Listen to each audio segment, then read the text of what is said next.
saya kali ini adalah tentang mungkin sedikit meneruskan apa yang disampaikan oleh Dr. Mayu Daniel, yaitu salah satu cara terapi untuk cedera kepala, terutama penggunaan obat-obatan ya, pharmacologic treatment. Dan kebetulan ini adalah hasil dari penelitian kita di Indonesia, khususnya di Surabaya, tentang penggunaan obat ini atau neuroid ini untuk head injury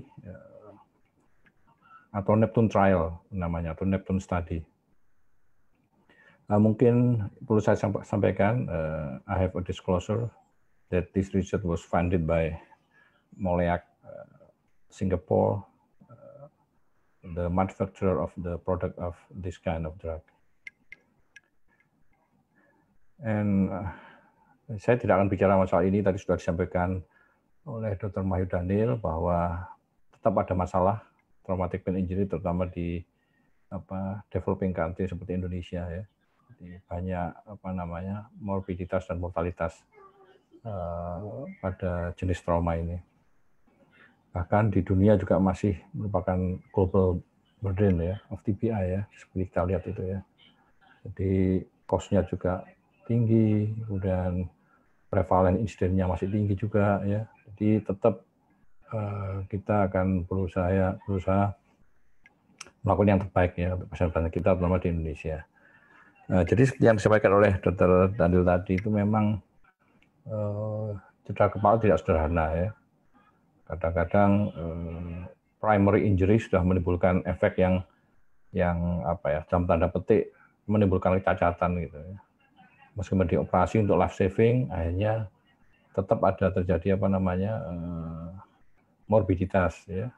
Tadi Dr. Daniel sudah menyinggung bahwa tidak hanya Glasgow Outcome Scale, tapi fungsi kognitif, fungsi psikososial dan lain-lain itu harus dilihat, karena secara mikroskopik juga terjadi apa yang dinamakan itu ya, traumatic axonal injury ya. Bisa karena twisted, putus atau shearing dari akson-akson itu ya. Nah, itu yang sulit diobati karena itu adalah proses biomolekuler yang intinya bukan saja bisa disembuhkan oleh pembedahan ya.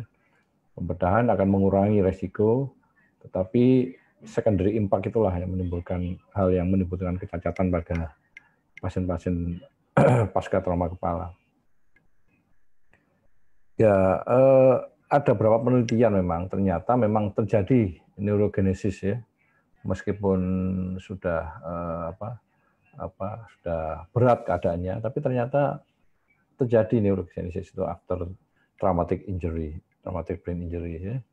Sudah banyak penelitian ya, baik terutama di hewan coba gitu ya. Jadi ada neurogenesis ya. Ya, semua terjadi, tapi kenapa kok tidak bisa maksimal? Nah, ini yang jadi masalah itu ya. Sehingga tetap morbiditasnya tinggi sekali. Ya. Meskipun sudah berhasil kita lakukan life saving dengan tindakan operasi, tapi akhirnya dia tidak bisa bekerja kembali, tidak bisa sekolah lagi, dan lain-lain. Ya. Nah ini seperti saya sampaikan itu ya. Tadi sudah lihat bahwa ada beberapa kaskade ya, yang sangat multifaktor gitu ya, hingga ada yang berpendapat bahwa obat yang efektif harus bisa menanggulangi ini semua ya. Nah, ini treatment strateginya ya. Ya, ini yang banyak diteliti ya, baik antioksidan, kalsium channel blocker dan lain-lain ya. Intinya adalah ini ya, neuroprotection, neurovascular remodeling, and functional recovery ya. Nah, kita lihat ini. Jadi apa yang problemnya itu nomor satu ini adalah operasi ya, decompressive craniotomy, kemudian obat-obatan yang sudah standar kita lihat itu mannitol, hipotermi ya. Nah, tetapi lihat ini ada beberapa obat yang mulai diteliti ya, progesteron ya, kemudian banyak lagi nih ya, minocycline ya, dan lain-lain ya. Inilah yang jadi problem sampai saat ini ya. medical treatment untuk mengurangi defisit neurologis ya, meskipun minimal ya. Banyak penelitian di bidang saraf itu memang masih banyak tentang aspek pembedahan ya. Kita lihat ini adalah guideline, mungkin tadi banyak disampaikan, terbaru ini ya. Kemudian ada juga statement, consensus statement ya, untuk surgery ya, the role of decompressive craniotomy ya. Ini juga baru, ini tahun 2019 kemarin ya. Jadi kita menyusun ini di dunia, dan memang di Indonesia Dr. Teddy Apriawan dan Profesor Abdul Hamid Bajamal salah satu yang menyusun konsensus ini ya. Dan ini memang banyak dipakai terutama di negara-negara berkembang ya. Nah, tetapi kita lihat ya, tadi ngomong tentang neuroprotektor. Nah, sampai saat ini kita lihat bahwa yang sering dipakai di Indonesia terutama, bahkan di BPJS pun ini diusulkan ya, adalah penggunaan citicoline untuk head injury ya. Suatu systemic meta analysis tahun 2017 menunjukkan bahwa ternyata ya ini ya, evidence doesn't support current routine use of this kind of drug for acute TBI. Ya. Dan this research so is weak result and needs further research. Jadi kita menggunakan obat yang memang belum terbukti sebenarnya. Kita lihat ini banyak orang ngomong adalah vitamin otak gitu ya, neuroprotektor yang bahkan spesialis saraf, spesialis bedah saraf, dokter umum pun menggunakan ini. Tapi kita lihat ternyata risetnya tidak mendukung. Ya. Saya ingin menunjukkan tadi, meneruskan tadi bagaimana sebenarnya ini memang sudah lama ya penelitian ini tahun 2015 mungkin sudah berubah, ada yang sudah ada hasilnya, tapi kita lihat bahwa penelitian obat-obat untuk TBI ini memang sedang berlangsung ya. Kita lihat ini ya. Ini adalah stem cell ya. Stem cell ya, kita masih fase 1-2 ya, masih jauh ya. Kemudian ada juga obat-obatan tertentu, misalnya ini EPO ya. Kemudian ada juga propanolol ya. Valproic acid, minocycline ya, tapi lihat banyak fase 2 ya. Ada yang fase 3 mungkin, tapi kok belum ada hasil selanjutnya ya tentang EPO ini ya erythropoietin maksud saya ya. Nah, ini semua ini memang lagi jalan ya, menunjukkan bahwa sampai saat ini belum ada obat yang efektif untuk terapi traumatic brain injury, terutama untuk mengurangi sequelae itu ya. Nah, kebetulan riset kami adalah tentang obat neuroid ini ya. Nah, neuroid ini sudah banyak risetnya, tapi banyak di stroke ya, cerebrovascular disease ya, banyak stroke, banyak sekali itu ya, dan menunjukkan hasil positif gitu ya. Jadi sehingga kalau kita lihat publikasi, kalau saya amati publikasi tentang obat ini adalah tentang stroke semua ya, tidak ada yang traumatic brain injury. Meskipun tidak sama, tapi pada dasarnya untuk melakukan perbaikan fungsi itu prinsipnya sama, karena ini sama-sama kerusakan ya, kerusakan otak, yang satu melalui trauma, satu melalui stroke, sehingga pada dasarnya mungkin obat ini juga berguna bisa digunakan untuk kasus traumatic brain injury gitu ya. Kita lihat sampai 2008, 2012 sampai 2015 banyak penelitian tentang stroke ini menggunakan obat ini. Ini kalau tidak salah tahun 2014-15 kalau tidak salah ini ya, saya lupa. Tapi yang jelas penelitian ini adalah 2014 ya, 2014. Penelitian ini adalah penelitian menggunakan neuroid ya. Mungkin ada yang tahu neuroid ini adalah semacam obat gabungan gitu ya. Dia itu ada 2 macam, yaitu yang neuroid ya, neuroid 1 ya, ada neuroid 2. Neuroid 1 itu berisi kalau tidak salah 9 herbal dan 5 ekstrak dari binatang gitu. Tapi yang neuroid 2 itu pure 9 produk herbal ya, yang dari hewan dikurangi ya. Karena banyak komponen itulah akhirnya karena dianggap bahwa masing-masing komponen ini mempunyai efek pada kaskade tertentu dari cerda otak ya. Jadi sehingga dengan efek gabungan itu maka dia mempunyai efek yang cukup baik ya. Misalnya efek anti apoptosis, efek anti inflamasi ya, efek neuroregeneratif ya, efek lain-lain. Nah, itu masing-masing digabungkan sehingga ada yang meneliti begitu ya. Nah, ini ada 2 macam kita lihat ini ya. Ternyata ini penelitian pada hewan ya, pada tikus ya. Setelah kita lihat ternyata memang ada efek ini ya, neuroprotective effect, neurorestorative effect, dan neurological recovery ya, pada hewan coba ya. Nah, ini salah satunya ya, ada terbukti ada memberikan ya, setelah diteliti itu dengan ada labeling gitu ya. Ternyata ada beberapa sel-sel baru yang memberikan koneksi kembali gitu ya. Jadi aksonnya itu mungkin jalan begitu ya. Nah, ini salah satu penelitian yang cukup baik ya oleh Quintat ya yang tadi tahun 2015. Kemudian juga itu ternyata bisa mempromot gliogenesis ya. Nah, kita lihat itu ada beberapa sel yang ternyata bisa berdiferensiasi menjadi astrosit. Kita tahu bahwa astrosit salah satu sel yang penting untuk regenerasi ya. Nah, ini juga bisa dibuktikan menggunakan obat MLC901 ini neuroid 2 ini ya. Nah, ini juga dengan dengan hewan coba tikus itu dengan teknik tertentu itu ternyata juga improve cognitive function after TBI. Ya, nah, ini penting juga sebagai penelitian awal ya pada hewan ya. Mungkin ini penelitian sebelum ke subjek gitu ya, ke pasien ya. Dan semua ini aman dan menunjukkan hasil yang positif. Nah, ini setelah diamati akhirnya memang ternyata neuroid ini punya multimodal effects ya. Neuroprotector ya. Ini mengurangi kematian sel ya. Reduce S100B ya. Reduce NSE ya. Aquaporin 4, kita tahu bahwa ini adalah hal-hal yang sangat mengenhance untuk regenerasi saraf itu ya. Nah, ini ternyata memang hasil penelitian laboratorium dan hewan coba menunjukkan hal demikian. Ya. Nah, ini saya hanya ingin sampaikan bahwa sampai saat ini karena ini baru memang di dunia itu hanya ada 2 ya.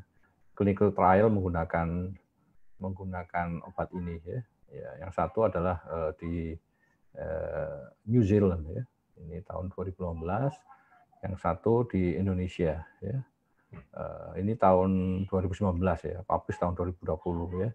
Jadi sama-sama melakukan studi fase 3 ya, clinical trial ya, fase 3 penggunaan obat ini pada pasien dengan traumatic brain injury. Ya, saya lupa ini mungkin sekitar 70-an ya, lupa saya. 50-70-an pasien yang kita sekitar 32 pasien waktu itu ya. Ya, randomized trial juga ya.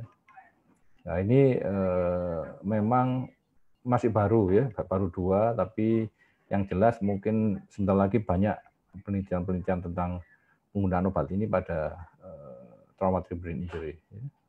Di New Zealand namanya ada brain study, di Indonesia namanya Neptune study atau neurological prognosis after brain trauma and use of neuroid. Ya. Saya ingin menunjukkan hasil di New Zealand ya.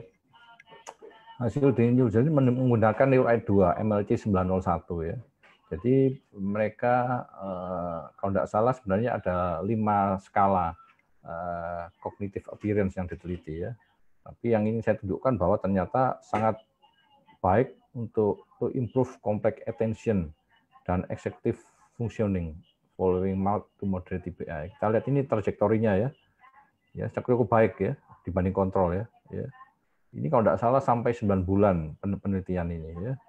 Tetapi tetap perlu ditindaklanjuti penelitian ini karena perlu sampel yang cukup banyak ya, yang lebih banyak lagi. Ini tidak begitu banyak yang jelas. Dan cukup lama diteliti 11 bulan dan kita lihat trajektorinya cukup baik ya. Nah, ini adalah penelitian kita ya di Indonesia ya, Neptune Study ya. Ya, jadi penelitian ini dilakukan di Rumah Sakit Dr. Sutomo ya. Kemudian sudah mulai sejak tahun 2011 ya, waktu itu disetujui kemudian jalan gitu ya. Jadi ada beberapa peneliti yang ikut dalam penelitian ini. Jadi kita masih menggunakan MLC 601 waktu itu karena 901 masih belum masuk awal-awal itu, tapi sekarang ada Neuroid 2. Jadi ini adalah randomized control trial dengan melibatkan pasien dengan non-surgical ya.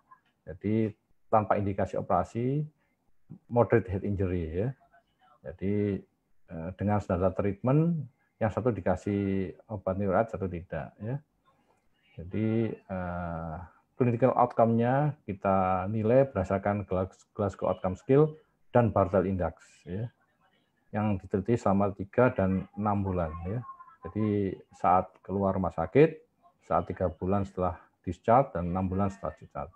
Dan total pasien yang kita libatkan 32 pasien, jadi 16 begitu ya. Tidak banyak memang. Ini adalah inclusion dan exclusion kriteria dari penelitian kita. Mungkin tidak perlu saya terangkan satu-satu, tapi ya ada kriteria tertentu ya, misalnya umurnya 15 sampai 60 dan lain-lain ya. Kalau sudah berat seperti bilateral unresponsive pupil ya tidak dilakukan penelitian ini, atau ada pada intrakranial yang ragu-ragu kita kemungkinan nanti bisa berkembang atau kemungkinan bisa dioperasi, itu juga kita kita hilangkan ya. Ya, ini adalah baseline karakteristik ya. Ternyata setelah kita lihat tidak ada perbedaan yang signifikan. Jadi penelitian ini cukup baik. Jadi antara kontrol dan semua pasien itu tidak ada perbedaan yang bermakna secara statistik ya. Nah, ini yang ingin saya sampaikan bahwa dari hasil penelitian untuk GOS itu ya. Untuk GOS itu kita lihat untuk 6 bulan itu ada perbaikan, tapi ternyata tidak statistically not significant ya. Tetapi bila dilihat trajektorinya, kita lihat ini ya. Ini adalah trajektori yang pemberian neuroid ya. Jadi ada improvement ya sampai bulan ke-6 ya. Jadi ini adalah yang kontrol ya. Ada yang kontrol ya.